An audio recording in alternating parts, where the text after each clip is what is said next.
Backyard Bullion here. Happy hand-poured silver Sunday, and what a hand-poured silver Sunday we have for you today. Got a giant pile of 1 ounce bars. Well, not technically a pile, I suppose, because they're not piled on top of each other. We've got a giant rectangle of 1 ounce bars to share with you guys. This is basically the fruits of my labour over the last 5 or 6 weeks or so. I've been doing nothing, it seems, but pouring these 1 ounce bars with a few other little bits and bobs here and there as well. But if you're new to the channel, you don't know what these are all about, you can probably tell that they are Silver Forum bars, and we have here 200 of them. I have finally completed 200, so 198 in this rectangle here, plus 2 which didn't quite fit into the nice neat rectangle. Also got some 1 ounce Backyard Bullion bars, some blank bars, and some other cool pieces to share with you guys. Now, if you don't know what these 1 ounce Silver Forum bars are all about, perhaps if you're new to the channel or if you haven't seen them yet, then please do go and check out all of the information about these bars over on the Silver Forum. I'll also put links to the videos that I've done already showing some of these bars, showing the process of making them as well. Well worth a look. And basically, they are a fundraising project for the Silver Forum. As you can see, they are Silver Forum branded, so we've got the Silver Forum's logo. And if you don't know what the Silver Forum is, it's not only my channel sponsor, but it is a fantastic forum with a very, very cool community and trading section and loads of other different things going on for it. And these bars, proceeds from the sales of these bars go towards helping the upkeep of the Silver Forum. They also obviously support my own business as well. So if you are interested in supporting the forum, supporting Backyard Bullion, then please do head on over to the forum where you can find out all of the information, or you can go over to my website and you can purchase these bars directly. We've got about 70 out of 200 left, so we've sold about 130 of these in pre-orders, which is amazing. Thank you so much. But they are not quite done. Now, there's one thing that all of these bars, with the exception of this little prototype bar, have in common on this table, and that is the lack of a hallmark. Now, if you're new to the channel, if you're in the United States, not in the UK, you probably haven't necessarily heard the word hallmark before. If you haven't heard the word hallmark before, what does it mean? Well, a hallmark, and this is kind of what I want to focus on this video because it's a really interesting topic, and I'm going to talk a lot about some of the history of hallmarking and why I am hallmarking, and a little bit why I chose the Edinburgh Assay office as well. But for those of you who don't know, so here in that prototype bar again, the hallmark is a mark which has been put on by somebody other than me. So I've stamped all of these markings on here, the 1OZT, the pickaxe logo, 2018, the serial number on the side as well. But I have not put this mark on. So the B, you see the BYB, which is obviously my name, the 999, the castle stamp there, and the T. I have not put those marks on this bar. And that is because the Edinburgh Assay office, which is the assay office that I'm registered with, will be putting those marks on once they are satisfied that these bars are in fact 999 silver. And that's really, really important. So in the UK, and this is what makes, I think, my hand-poured silver quite a lot different to a lot of the other pieces of hand-poured silver you might find out there in silver tube land. There are a few other UK pourers who do hallmarking as well, so not to take anything away from them, but you know, hallmarking is really very unique, I think, in the sort of hand-poured silver community. There's not a great deal of UK silver pourers at the moment, but that hallmarking is really important because, for a couple of reasons. First of all, legal reasons. So in the UK, hallmarking is actually a law. We have to hallmark certain items of precious metals if we make things out of them. So, and actually specifically, we have to hallmark them if we are selling them, describing them as a precious metal, which is one of the loopholes I'm going to talk about in this video about hallmarking. But anyway, the point is, if you make something out of silver, which is not part of the exemption list, and again I'm going to go through that as well, then you legally have to have a hallmark on it to describe it as silver when selling it. So for example, this is a new mould which I've been experimenting with and pouring. This is a moon and stars mould.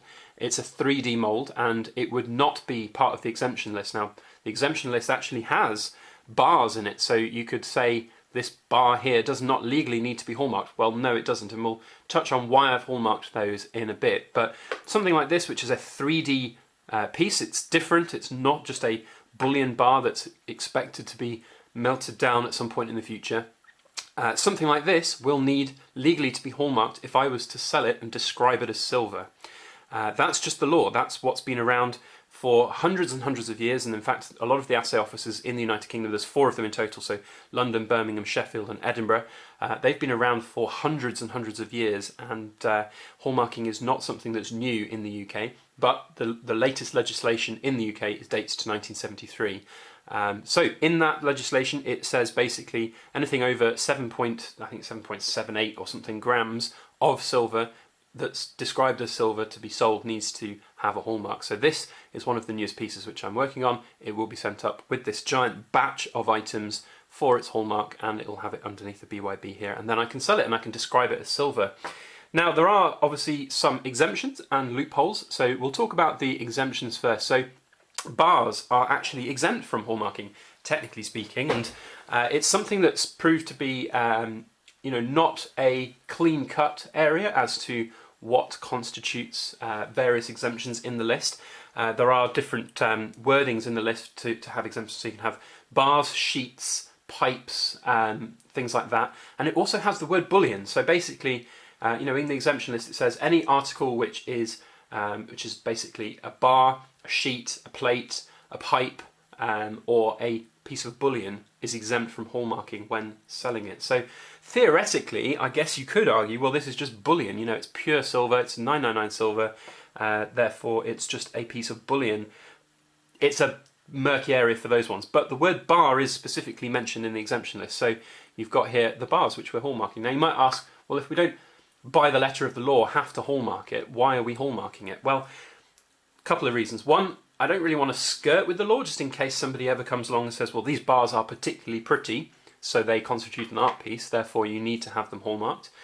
That's a possibility. It's an unlikely possibility, I have to say, but you never know. But the second most important reason, and this is the whole kind of focus about why we're hallmarking the bars anyway, and it's why I hallmark all of my silver at the moment, is simply because it makes them more desirable. A hallmark is really cool, it's really unique. It's also something which guarantees that these bars are 999 silver and they're pure. They have not been plugged, or I've not put lead cores in them or anything like that.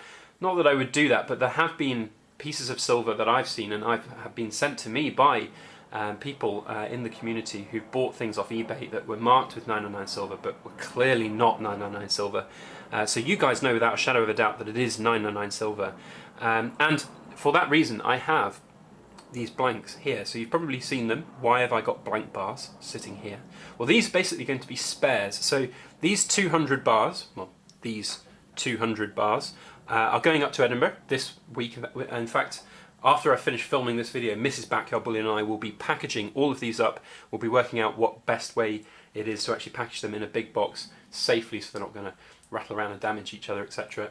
Send them up to Edinburgh, and the Edinburgh Assay office will test a random selection of these bars. And what they do is they will take a bar at random, so it could be any bar, and they will then drill a hole in that bar. They'll also test every single bar with an XRF machine, but they will also take a random sample of the bars, of the silver that I submit. They'll drill a hole in the bar. Now, previously they used to drill really big, deep holes and not repair them, and it was always a horrible thing because I'd make a whole selection of really nice items and then one of them would inevitably come back unusable and damaged. I have since really very happily worked out with the Edinburgh Assay office that they've used a really small artisan hand drill rather than a giant mechanical drill, and they also repair the bars. So theoretically I won't actually need any of these spares, but in theory, if any of them have been damaged or if the holes can't be plugged or they can't be repaired by the master marker at the Edinburgh Assay office, then I have some spares which I can just basically use to replace any that get damaged along the way. The mintage will still be 200, so even if everything comes back perfect and I've got these 9 bars spare, I'm not going to increase the mintage of the 1 ounce foreign bars. They will be set. But the point is that the Edinburgh Assay office will test every single piece, well, not every single piece of silver destructively, but they'll test every single piece of silver with their XRF machines.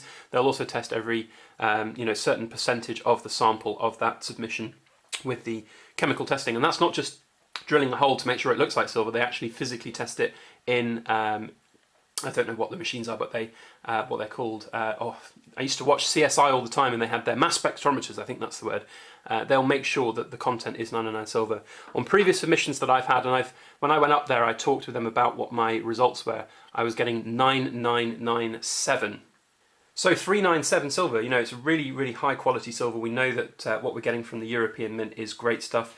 It's very close to 49 silver. Not that I would be able to get a 49 stamp put on there. The Edinburgh office doesn't put 49 stamps on their silver. It's only 39, so that's just the way it is. But it's really nice to know that the silver that I'm getting from the European Mint is a really high quality silver. So yeah, hopefully in probably, I'd say, like, it's usually about a 10-day turnaround. So if we send it up this week, it'll probably be at least a week in process, and then obviously they've got to physically stamp it. And I know what the guy who is going to stamp these is going to go through, because just this week I spent one day stamping all of these bars with serial numbers. So on the side of these bars there are 6 marks, so NO dot and then the serial number 002 or whatever it is, 151. So 6 marks per bar, and I hadn't serialized any of them except that bar I made last week, number 111. So I did what was it? It would be 1194 stamps of serial numbers. Also, I stamped up the last 50 bars, which was another 300 of the face stamps as well. So I did something close to 1500 stamps the other day. So I know what this guy is going to go through when he sees this. And you know, not only have I sent him the 200 1 ounce bars, but we've also got the 22 remaining 1 ounce Backyard Bullion branded bars, which have all gone in pre-sale. So thank you again to everybody who's done that. Also, I'm submitting some of the big 250 gram bars, and that's another quick thing to show you. There's a difference in the size of hallmarks that I've got. I've got 2 different hallmark sizes at the moment. One a big one and one small one, and the big one you can really see the detail coming out. It does cost quite a lot more to have a big hallmark put on there, but you know, it's really worthwhile when it's a big bar, because I think a small hallmark would be dwarfed away by the size of this 250 gram bar. So yeah, we've got the big 250 gram bars as well. That's one thing I haven't mentioned on the table. We've got these 3. In fact, I do need to pour one more. So as I speak, the kiln behind me is warming up, and I'm going to pour one last 250 gram bar that a customer has ordered. That would mean that we've only got 3 potentially of these 250 gram silver forum bars left to sell. So if you like the look of these 250 gram bars, get in touch and let me know, because there's not that many left. So those will be going up as well. And we've also got some very cool new pieces as well. I picked up this random mold off eBay. It was just I think it was like 7 or 8 quid. I don't know if somebody made it privately or they're selling it second hand or something, but it was just a little bar mold, and it came out perfectly to 3 ounces. So I absolutely love this. Once I've cleaned it up and stamped it, it'll look pretty cool indeed. So very nice. And then one of the coolest things which I've been making in this last week or so, if I can pick them up and show you, are these little Kit Kat fingers. And these are really tricky to pour. I did pour one of them in the Leaf Ripple series a while back, but it proved so difficult, and they're really quite tricky to pour, you know, getting the exact amount of silver to flow in there. But I have managed to get these 5 done, and I think they look absolutely amazing. I call them my double leaf Kit Kat bars, because when I'm stamping on the back of them, and they come out to be about 0.8 of an ounce, when I stamp on the back of them, I actually end up bending the bar into almost like a C shape, because they're so thin. So to balance it out and to straighten it out, I put 2 leaves on there, one for each of the ripple pools, and it ends up straightening out the bar. But those are very cool indeed. Some of these have already been sold over on the Silver Forum, but the remaining ones which haven't been sold will be going up for their hallmarks to be added as well. So very excited about those. I'm hoping that if I can get those down to a fine art and make a few more of them, they'll be quite popular, because I think they look pretty damn cool indeed. Certainly when you get a big set of them like that and have 5 of them out in the hand, it really does look very cool indeed. But anyway, that is my batch of silver that's going to go up to Edinburgh. It's a huge batch. It's going to be pretty close to 10 kilo parcel, which is always nerve-wracking to send in the post, but it's going special delivery, Royal Mail special delivery, with all the relevant insurance, so hopefully everything will be hunky-dory. And time frame wise for the 1 ounce forum bars, for those of you out there who might be interested in picking them up, I'll get them back probably in about 10 days time, I would think, maybe 7, 8, 9, 10 days time, and then they'll be ready for their quick last clean, polish, last quality control check, and then obviously posting out to everybody. So if you're interested in them, please go over to the Silver Forum or my website. There you can purchase them directly on my website with your credit card, debit card, etc. Or you can go over to the Silver Forum. There are discounts available for paid Silver Forum members, so go on over there and check out all of the offers that we've got available. And your purchase really does help support the running of the forum. It helps support my business as well, so that would be absolutely amazing. If you like this video, if you like these bars, please do put a thumbs up, share it around on your social media. That would be very helpful for everything that I do here on the Backyard Bullion channel.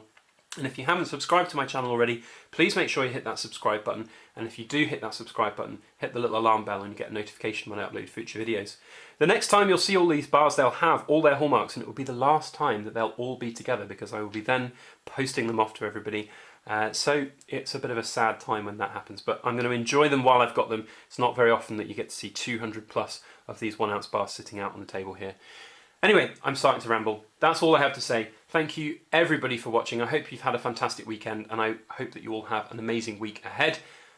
Last thing to say is please make sure that you like, share, comment and subscribe for more.